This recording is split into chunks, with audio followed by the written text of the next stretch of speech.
नमस्कार, मैं मनीष स्वागत करता हूं और आपको अपने इस यूट्यूब चैनल पे। हालांकि दोस्तों ये मुद्दा अपन लोग का नहीं है, लेकिन चर्चा इस मुद्दे पे अपन लोग को बनता है क्योंकि आपको भी पता है कि अब चीज़ें इलेक्शन से जुड़ी होती है, कुछ पार्टी से जुड़ी होती है कि हमारा वैकेंसी कब आएगा, क्या नहीं आएगा।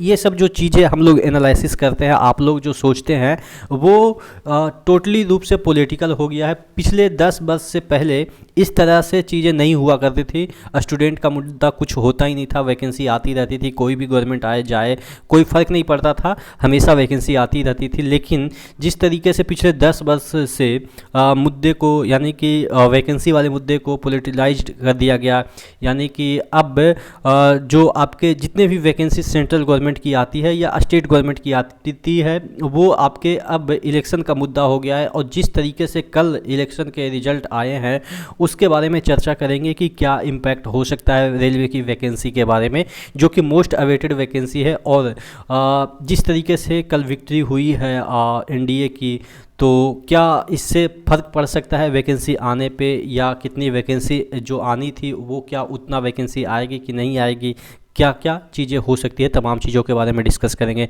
चैनल पे नए हैं तो सब्सक्राइब जरूर कर लीजिएगा, रेलवे की तमाम अपडेट मैं आपको देता रहूँगा। चलिए तो मैं बात कर लेता हूँ कि पिछले जो कल के दिन में आपके जो 3 राज्य हैं, छत्तीसगढ़, राजस्थान और मध्य प्रदेश में जिस तरीके से विक्ट्री हुई है, तो क्या इससे इम्पैक्ट पड़ सकता है कि जो हौसले हैं वो बीजेपी के बुलंद हो गए हैं। 24 के इलेक्शन में हो सकता है कि वैकेंसी ना भी मुद्दा बना के वो इलेक्शन जीत जाए, क्या ऐसा होगा? तो मैं सबसे पहले कुछ बेसिक चीज़ों पे जो कि पॉलिटिकली उतना इंटरेस्टेड नहीं है कैंडिडेट, उनको भी मैं समझाने की कोशिश कर रहा हूँ कि क्या इससे इम्पैक्ट पड़ेगा कि नहीं पड़ेगा। देखिए यहाँ पे सीधे सीधे आपके जो एमपी हो या राजस्थान हो या छत्तीसगढ़ हो, सीधे सीधे आपके कांग्रेस से फाइट थी। अब देखिए कांग्रेस और एक रीजनल पार्टी होती है, जैसे आपके जदयू हो गया, आरजेडी हो गया बिहार में, और उसी तरीके से तृणमूल कांग्रेस हो गया आपके पश्चिम बंगाल में, समाजवादी पार्टी हो गया आपके यहाँ यूपी में, और भी राष्ट्रवादी पार्टी हो गया आपके महाराष्ट्र में। तो ये जो रीजनल पार्टी, हालांकि बहुत इसमें से कुछ ऐसे भी पार्टी हैं जो कि नेशनल पार्टी है, लेकिन उसको रीजनल ही हम प्रैक्टिकल तौर पर हम मान सकते हैं।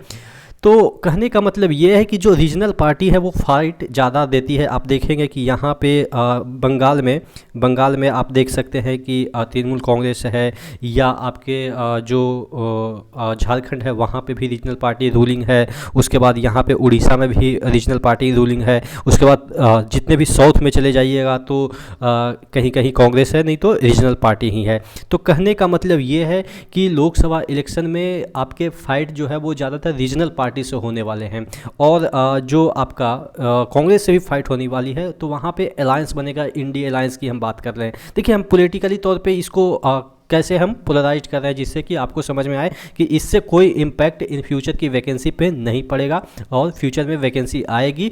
देखिए अब जहाँ पे कांग्रेस डायरेक्ट फाइट कर रही थी वहाँ अलायंस बना के फाइट करेगी, तो बीजेपी को टक्कर दे सकती है या एनडीए को टक्कर दे सकती है। तो ये वाला जो आपके जो इलेक्शन का रिजल्ट है वो उतना इम्पैक्ट नहीं करेगा। बहुत सारे खुशियाँ मना लीजिए, चलो ठीक है, आप राजस्थान की ही बात कर लो, तो यहाँ पर तो ऑटोमेटिक सिस्टम है कि एक बार कांग्रेस जीतेगी, पिछली बार कांग्रेस थी तो इस बार ये है बीजेपी है तो अगली बार फिर कांग्रेस है। इस तरह से हमेशा वहाँ पे उलट की स्थिति बनी रहती है, हर 5 साल के बाद सरकारें बदल जाती है। हाँ एमपी में थोड़ा सा कह सकते हैं कि ठीक ठाक प्रदर्शन रहा। बाकी जो आप छत्तीसगढ़ की हम बात करें तो वहाँ पे एंटी इनकम्बेंसी भी चली है कि चलो कुछ भ्रष्टाचार के मुद्दे उजागर कर दिए, कुछ ईडी ने हेल्प कर दिया अरेस्ट वगैरह करके। तो ये सब जो चीज़ें हैं इससे आपको ज़्यादा भयभीत नहीं होना है कि इलेक्शन में रिजल्ट अगर बीजेपी के पक्ष में चला गया है तो वैकेंसी नहीं आएगी, ऐसा कुछ भी नहीं है। हाँ कुछ जीते हुई है तो इसका मतलब ये नहीं कि पूरे भारत में जितने भी स्टेट है सब में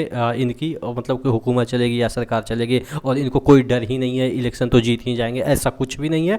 आप हमेशा हौसला बनाए रखिए। और बहुत सारे रीजनल पार्टी हैं जो कि लोकसभा इलेक्शन में डायरेक्ट उनका फाइट होगा तो वो ज़्यादा इम्पैक्टफुल होगा होगा। और ये अच्छी भी चीज़ है इंडिया अलायंस के लिए, क्योंकि कांग्रेस अगर जीत जाती तो इंडिया अलायंस में थोड़ा सा वो अपने आप को अग्रतर महसूस करती और थोड़ा रीजनल पार्टी को कम वैल्यू देती, जिससे कि इम्पैक्ट पड़ता और बीजेपी को आसान विक्ट्री हो सकती थी 2024 में। लेकिन इस रिजल्ट से हो सकता है कि कांग्रेस थोड़ा सा बैकफुट पे आए और जो रीजनल पार्टी है उसको ज़्यादा तवज्जो मिले, जिससे कि अलायंस और भी काफ़ी मजबूत हो सकती है। तो टोटल कहने का मतलब ये, मैं पॉलिटिकल मुद्दे पे इसलिए बात कर रहा हूँ क्योंकि ओवरऑल इसका इम्पैक्ट आपके रेलवे की वैकेंसी हो या एसएससी की वैकेंसी हो या और भी तमाम वैकेंसी है उस पर पड़ने वाली है। और ये मुद्दा बनेगी आपके 24 के इलेक्शन में। तमाम जो रीजनल पार्टी हो, जिस तरीके से रीजनल पार्टी वैकेंसी के बारे में हमेशा मुद्दा बना रही है, या कांग्रेस हो, तो एक प्रॉपर तरीके से एक अलायंस बना के चीज़ों को हो सकता है कि आपके लिए आगे लाएं, जिससे कि एक इम्पैक्टफुल प्रभाव पड़े बीजेपी पे और वो अपने घोषणा पत्र में तमाम वैकेंसी के बारे में बात करें। आप क्या सोचते हैं कि क्या इस विक्ट्री से फ़र्क पड़ेगा या नहीं फ़र्क पड़ेगा? मेरे को लगता है कि इस विक्ट्री से कोई फ़र्क नहीं पड़ेगा आपके वैकेंसी पे, और वो आएगी ही आएगी क्योंकि रीजनल पार्टी इसमें इस इलेक्शन में अभी तक कोई इन्वॉल्वमेंट नहीं थी। इस वजह से कोई फ़र्क ही नहीं पड़ेगा, क्योंकि 24 के इलेक्शन में रीजनल पार्टी ज़्यादा आप कह सकते हैं इम्पैक्टफुल है। तो इस वजह से मुझे लग रहा है कि 2024 में जो आपकी वैकेंसी रेलवे की आनी है वो आएगी ही, 100% आएगी और अच्छी खासी वैकेंसी आएगी। आशा करते हैं चीज़ें समझ में आई होगी। नेक्स्ट वीडियो में मिलती है, तब तक के लिए जय हिंद।